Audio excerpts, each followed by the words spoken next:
Buenas tardes. En este momento vamos a trabajar un mecanismo de reacción un poco complejo.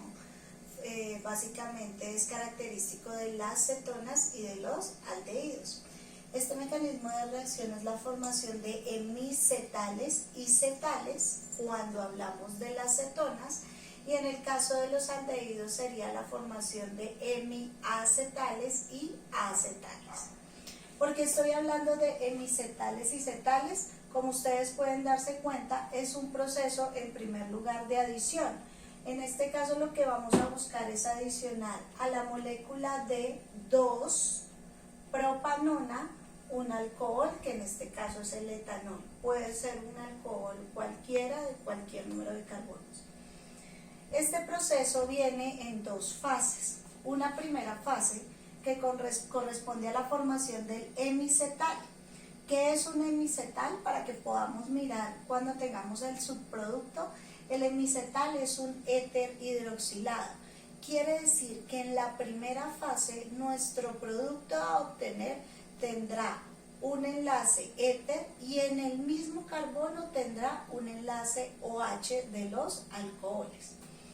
Pero viene una segunda parte donde volvemos a realizar una adición de alcohol para generar el cetal, que sería el producto estable, y este proceso implica una eliminación de una molécula de agua. Entonces vamos a iniciar el mecanismo de reacción. Recordemos, como es hemicetal, cetal hace referencia a que vamos a iniciar con una cetona. En este caso, retomando nomenclatura, nuestro compuesto de partida se llama 2-propanona, porque las cetonas terminan en ona. Y digo 2 porque en el carbono 2 es donde está ubicado. Tengo la 2-propanona y quiero adicionarle el OH, el alcohol. Recuerden que siempre para poder saber en dónde ocurre el mecanismo de reacción, debemos referirnos puntualmente a dónde está el grupo funcional principal. Es decir, que el sitio activo de la cetona es esta zona donde está el grupo carbonilo C doble enlace O. Y el sitio activo de esta molécula, que es el alcohol, será el OH. Lo que vamos a hacer inicialmente es hacer una ruptura del grupo carbonilo de la cetona. Vamos a romper el C doble enlace O, pero solamente vamos a romper un enlace. Entonces, cuando yo hago esta ruptura, automáticamente me queda la primera C con sus 3 hidrógenos, la segunda C me queda con un oxígeno y un puntito que voy a localizar en la parte superior. ¿Con qué finalidad? Con la finalidad de que vayamos a tener adición abajo y arriba del carbono. Recuerden que estas moléculas son tridimensionales, por lo tanto podemos ubicar arriba, abajo y a los costados diferentes elementos. Estos puntos están representando el enlace que había doble y que ya no existe. Y finalmente tengo la última C, el último carbono con sus 3 hidrógenos. ¿Qué fue lo que hice hasta este momento? Desestabilizar la cetona. Rompí su enlace.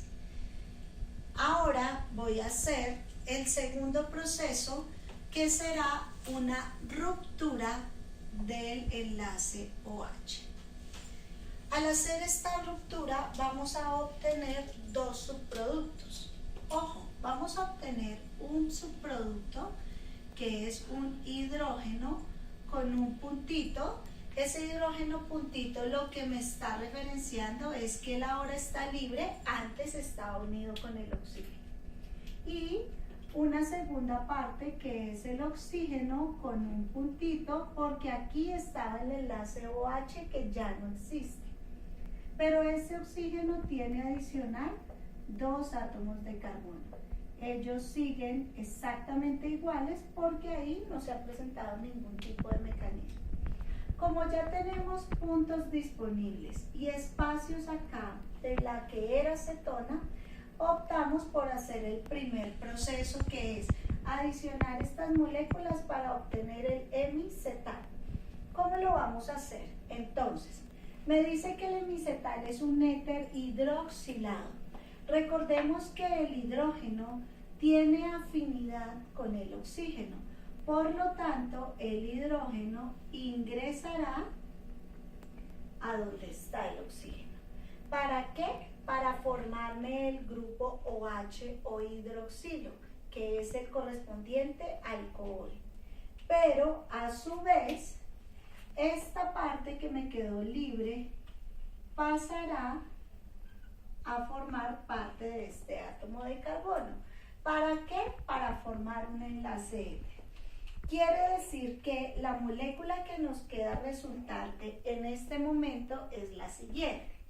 Tenemos la primera C sin ningún problema, porque en ella no ha ocurrido ningún tipo de reacción. La segunda C, ojo, con su oxígeno normal, pero acabamos de adicionarle un hidrógeno para formar el enlace OH de los alcoholes. Y ya completé este espacio. Pero en la parte superior también adicionamos algo. Adicionamos toda esta parte del alcohol, es decir, que nos quedará O y CC. Aquí, en este compuesto, tenemos el OH, que es lo que llamamos hidroxilado, y tenemos este enlace COC, que correspondería al enlace éter. Pero adicional a eso nos hace falta terminar la molécula dibujando nuestro último átomo de carbono y completando con los hidrógenos correspondientes. Este compuesto que ustedes están observando aquí es lo que nosotros vamos a denominar un hemicetal.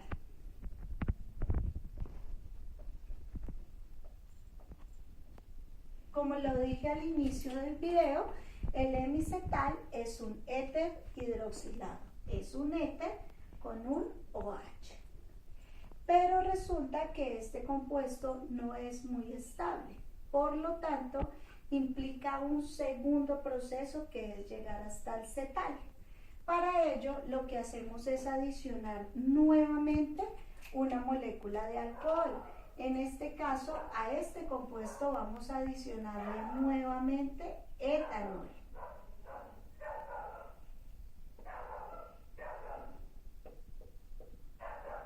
Vamos a adicionarle nuevamente la molécula de etanol.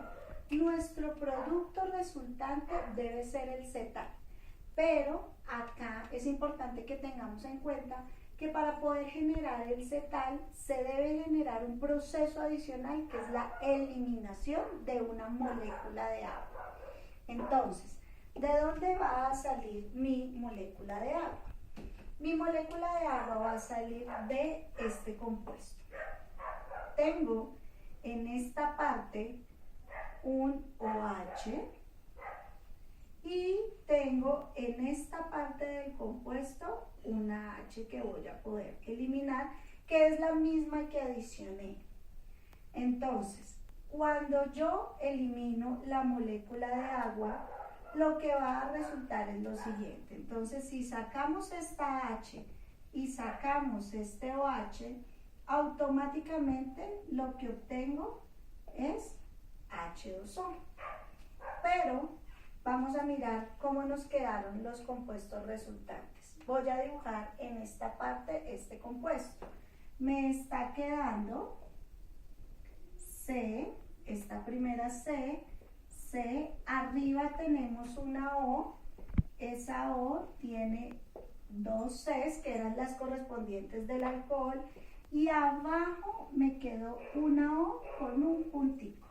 Ese puntico está representando que había una H y ya no existe.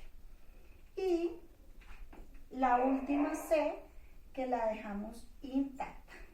Ahora, como yo hice la ruptura de este hidrógeno y de esto, del alcohol, lo que me está quedando como subproducto es esta parte de los carbonos. Esta parte de los carbonos que está libre es la que yo voy a incluir en esta zona del oxígeno. Y lo que voy a hacer es completar el enlace oxígeno con 2 átomos de carbono más. Automáticamente lo que obtengo ya no es un éter hidroxilado, sino obtengo 2 enlaces éter. 2 enlaces éter en un mismo átomo de carbono. Esto que ustedes están observando como producto final es lo que se conoce como cetal. Y en este caso finalizaría el proceso. Para sintetizar, ¿qué fue lo que hicimos? Adicionamos un alcohol a una molécula de cetona. Esta adición de alcohol genera una primera fase que se llama hemicetal, donde obtenemos un hemicetal que corresponde a un éter con un hidroxilo. Pero este compuesto es inestable, por lo tanto debemos llevarlo a su compuesto final, que es el cetal. Para obtenerlo tenemos que adicionar nuevamente una molécula de alcohol, pero esa adición de esa molécula de alcohol me implica una eliminación de una molécula de agua. Cuando yo elimino la molécula de agua y reorganizo lo que me queda libre, obtengo un cetal, que es un compuesto ya no con grupo carbonilo, ya no con un C doble enlace O, sino un compuesto con 2 enlaces éter. El hemicetal tiene un único enlace éter, el cetal tiene 2. Espero que haya sido de claridad este tema. Es un tema un poco complejo, pero es uno de los mayores mecanismos que poseen las cetonas. Que tengan todos una excelente tarde.